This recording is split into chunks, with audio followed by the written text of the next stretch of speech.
트럼프 대통령이 급하게 귀국한 것, 아시다시피 이스라엘과 이란이 전쟁 중이기 때문입니다.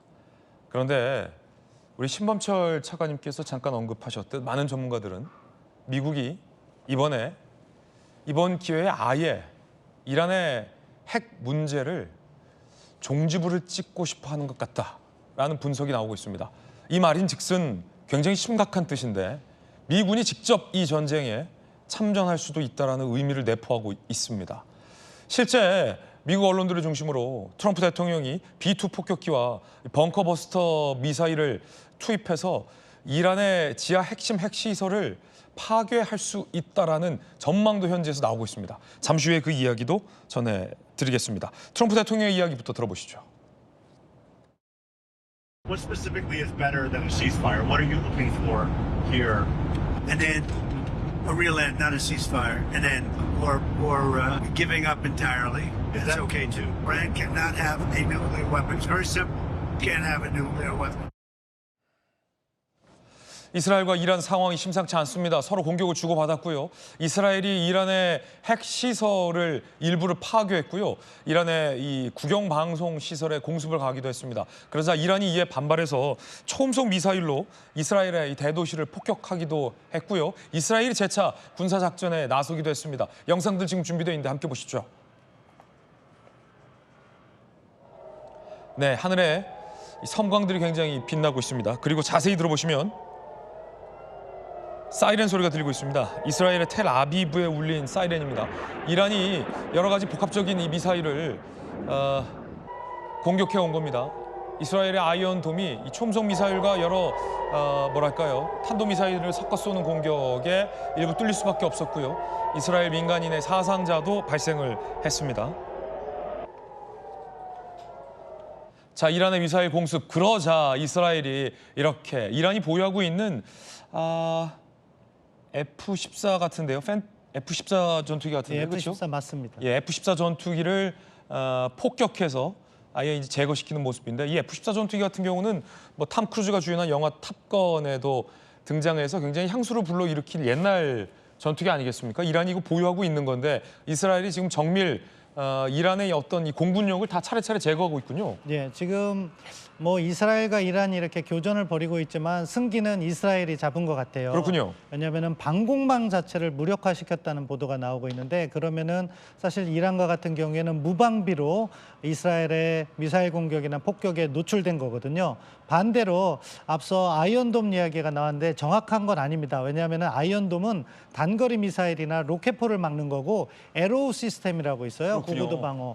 그런데 이란과 이스라엘의 거리를 생각하면 한 2,000km 정도 되기 때문에 중거리 미사일이고 그것은 에로우 시스템과 미국에서요 이런 분쟁을 예상하고 사드도 하나 배치해놨어요. 그런 것들이 막고 있는 과정에서 말씀해 주신 것처럼 섞어쓰기라든가 또 빠른 미사일, 극초음속인지는 확인이 안 되고 있어요. 이란 측에서는 극초음속이라고 하지만 이스라엘은 부인하고 있는데 아무튼 여러 방식으로 해서 이스라엘의 방공망도 일부 타격은 가하고 있지만 그럼에도 불구하고 양자의 관계에 있어서 이스라엘이 절대적인 우위를 점하고 있다. 그렇기 때문에 트럼프 대통령이 지금 미국이 과연 참전을 할 것이냐 하는 부분을 고민하게 되는 것이고 방금 전에 나왔던 트럼프 대통령의 발언은요. 일종의 이란에 대한 최후 통첩의 성격을 가지고 있다. 뭐냐면은 이란이 완전히 핵무기를 포기해라. 그렇지 않으면 미국이 공격할 수 있다는 이런 조건을 제시한 것으로서 의미가 크다고 보고요. 그렇기 때문에 이란은 지금 제3국을 통해서 미국에게 휴전 메시지를 전하고 있는 것으로 전해지지만 트럼프 대통령의 저 메시지를 수용할 것이냐 아닐 것이냐에 따라서 미국의 참전이 결정되는 매우 중요한 시기에 와 있다 그렇게 평가합니다. 신범철 차관님께서 아주 잘 설명해 주셨듯이 지금 상황은 매우 절체절명의 상황입니다. 이스라엘은요. 이란의 테헤란을 비워라라고 통첩을 해놓은 상황입니다. 그리고 미국도 이란의 이 종교 지도부, 이란은 이 종교 지도부가 국가를 다스리는 신정 체제이기 때문에 이란 지도부에게 최후 통첩을 했습니다.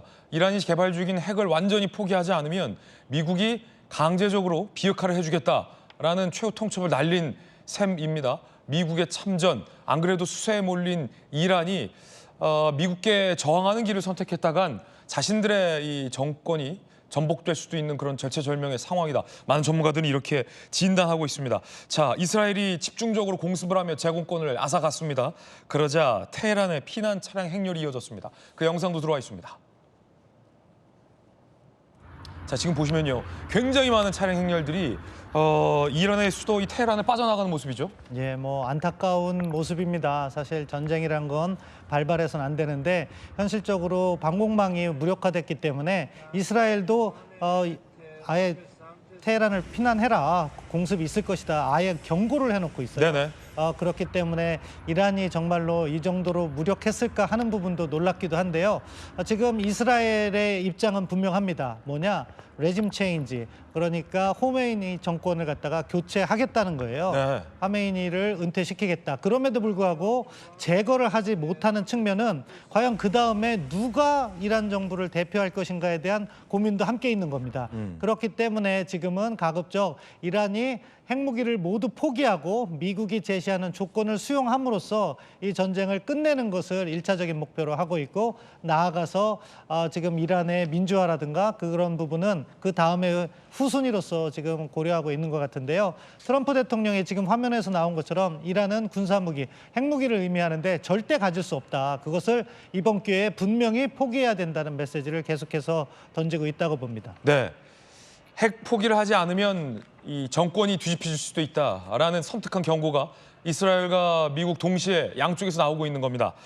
트럼프 대통령이 이런 얘기까지 했습니다. 이란의 최고 지도자가 지금 어디에 숨어 있는지도 정확히 알고 있다라고 말이죠. 그러니까 북한과 우리나라의 관계를 떠올린다면 지금 이스라엘과 이란의 관계를 더 쉽게 이해하실 수 있을 것 같습니다. 김정은도 굉장히 은신해 있잖아요. 지하 어디인가에 은신해 있는데 미국은 알고 있다는 거예요. 우리는 이란 최고 지도자가 어디 있는지 정확히 알고 있다. 트럼프 대통령이 이 말을 했어요. 이건 제거할 수 있다는 거예요.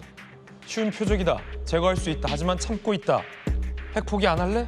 라고 최후 통첩을 날리고 있는 거죠. 트럼프 대통령이 한미 정상회담 취소하고요. 미국으로 돌아가서 NSC를 열었습니다. 자, 이 자리에서 B2 폭격기와 벙커버스터 미사일, 미군의 참전 등 이런 의제들이 저 테이블에 올랐다는 미국 언론들의 보도가 쏟아지고 있는 상황입니다. 특히나 벙커버스터를 투입해서 이란의 이 포르도 지하 핵 시설을 제거하겠다라는 얘기도 논의되고 있다라는 보도가 많습니다. 함께 보시죠. 자, 이란의 포르도 핵 시설은요, 겹겹이 쌓여 있는 강철 콘크리트 밑에 지하 시설에 숨겨져 있습니다. 저걸 없애려고 파괴하기 위해서는 B2 폭격기와 벙커버스터 미사일이 반드시 필요합니다. 북한도 마찬가지예요. 북한도 강철 콘크리트로 둘러싼 지하 벙커 시설과 지하 핵 시설에 핵 무기와 군부 지휘부들이 유사시에 이제 은신을 하게 되는데, 그럴 때 이 벙커버스터 미사일을 통해서 제거하는 것이 한미 군 당국의 작전의 핵심입니다. 북한과도 상당히 좀 유사한데 신문조 차관이 국방부 차관 하셨으니까 뭐 작게 핵심 내용을 이 자리에서 저희가 공개할 수는 없습니다만 이 정도는 얘기할 수 있잖아요. 유사시에 저 벙커버스터 미사일과 B2 폭격기 혹은 F-35의 스텔스 전투기를 이용해서 북한의 지하에 숨겨있는 핵시설과 김정은을 제거하는 것이 한미의 작전의 핵심이다. 맞죠? 네, 뭐 저희가 삼축 체계를 설명하면서 대량 응징 보복에 있어서 저런 벙커버스터 이런 건 이미 공개가 돼 있습니다. 지금 저 GBU-57이라는 벙커버스터가 왜 중요하냐면요. 일반적인 벙커버스터는 20-30m까지는 이렇게 침투해서 폭격을 할 수 있어요. 그런데 저 이란의 핵시설은 지하 90m 이하에 있다고 하거든요.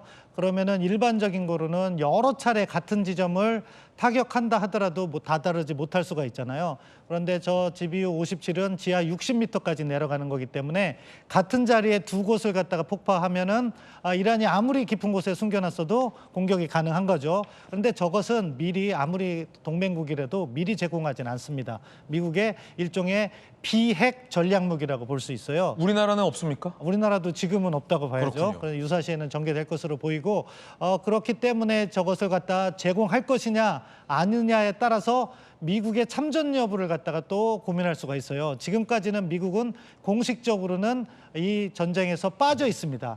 그렇기 때문에 이란 측에 우리는 무관하다는 이야기도 하고 있어요. 그럼에도 불구하고 지금 트럼프 대통령이 앞서 이야기한 그 최후 통첩을 이란이 받아들이지 않는다면 이제 그런 GBU 57을 제공할 수도 있는 것이고 그때부터는 미국이 관여하게 되는 거예요. 네. 그리고 또 이게 우리가 정확하게 봐야 되는데요. 미국이 군사작전 측면에서는 얼마나 면밀하게 준비하고 있냐면 말로만 하고 있지 않아요. 지금 항공모함이 인근에 이동하고 있고 저 벙커버스터 공격이 잇따르면 그다음에 미국이 전면적으로 개입할 가능성도 있습니다. 그렇기 때문에 지금 이란이 합리적인 의사결정을 해야 된다고 보고요. 이런 것들이 지금 아주 크리티컬한 시기, 매우 중요한 시기라는 것이 오늘 밤 내일 사이에 결정될 것이다. 그렇게 보고 있습니다. 예, 김재섭 의원님 오늘 모처럼 돌직구 나와주셨는데 이재명 정권에게 있어서도 더 이상 이 우리나라 바깥에서 벌어지고 있는 무수히 많은 외교 사안이 양쪽에 다 셰시할 수 있는 상황은 아닌 게 분명해요. 당연하죠. 뭐 중국과 대만 문제뿐만 아니라 당장 이스라엘과 이란 문제도 미국이 얽혀져 있고 이스라엘과 이란이 이렇게 전쟁을 하는 이유가 우리나라와 북한에 대립하고 있는 문제와 동일 본질이 같지 않습니까? 핵무기. 물론입니다. 이스라엘은 하마스도 제거했고 헤즈볼라도 무력화시켰고 지금 미국까지 동원하면서 이 숙적의 핵무기를 제거하기 코앞에 와 있는데 우리는 지금 사실 북한의 핵에 대해서 두 손 놓고 있는 상황 아니겠습니까? 시사하는 바가 많아요. 사실 그 이재명 대통령께서 대통령 후보일 때도 외교안보와 관련한 다른 후보들의 질의에 대해서 뭐 실용주의라는 이름으로 제대로 대답을 안 하셨거든요. 그런데 이번 뭐 중동 정세도 마찬가지지만 지난 4월에 보면 패트리어트를 중동 쪽으로 주한미군에서 뺀 사실이 있거든요. 그러니까 결국에는 이 중동에서 벌어지고 있는 이 전쟁이 결국 한반도의 전쟁과도 무관하지 않은 거고 한반도의 안보 상황과도 결코 무관한 상황이 아닙니다. 만약에 뭐 핵을 위시한 이 양안 문제에 있어서도 계속 미국이 대한민국의 입장을 물어오고 있는 그런 상황이거든요. 꾸준하게 물어오고 있는 상황인데 이재명 대통령은 후보 시절에도 여기에 대해서 제대로 된 대답을 하지 않았습니다. 아마도 중국과의 관계, 러시아의 관계를 염두에 둬서 그런 이야기를 한 거라고 보는데 이게 이제 결코 남 얘기가 아니거든요. 실제로 중동에서 우리나라에서 먼 이억만리에 떨어진 전쟁이라 하더라도 대한민국 안보에 직접적인 위협을 가하고 있습니다. 게다가 이번 나토 참여 문제와 관련해서도 이재명 대통령은 초반에 굉장히 유보적인 태도를 좀 보여왔거든요. 자주파들이 뭐 득세를 했다 이런 이야기들도 많이 올리고 이런 미국이 이제 참전할 수도 있는 이런 중동 전쟁이 있어도 대한민국의 입장들이 분명히 서야 앞으로 우리가 이 난관을 헤쳐나가는데 대한민국 국민들도 좀 안정감을 가질 수 있을 텐데 여전히 뭐 이번에 이 트럼프 대통령과의 회담도 결렬이 되고 이런 것들을 보면 아직까지 여전히 저는 좀 불안한 마음이 듭니다. 네. 자, 첫 번째 이 워낙 중요한 오늘 이슈라 신범철 국방부 차관 모시고 진단해봤습니다. 신전 차관 감사합니다. 네.